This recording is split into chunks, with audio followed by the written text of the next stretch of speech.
Yəni günahlar deyir yer üzərində əxlaqı, əməlləri, ruzunu hamısını azaldır. Hamısını bərəkətin götürür.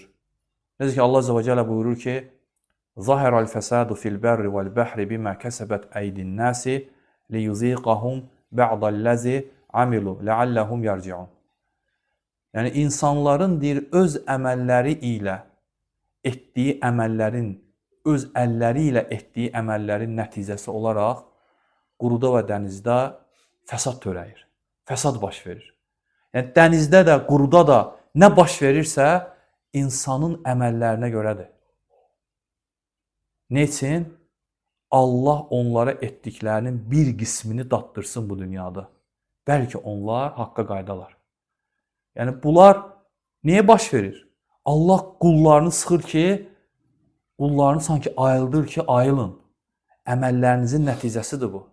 Lakin insanlar ayılmırlar. Allah qorusun. Ya birbaşa cəza gəlir, məhv olub gedirlər. Ya da ki Allah dünyanı onlar üçün artırır.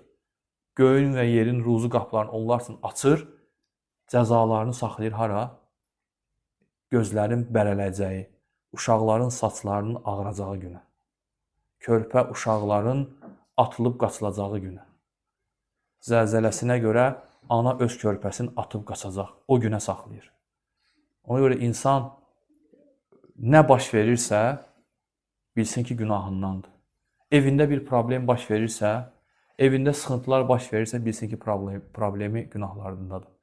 Necə ki, biz bu barədə danışmışıq. Sələflər hətta görürdülər ki, miniyi ona itaət etmir.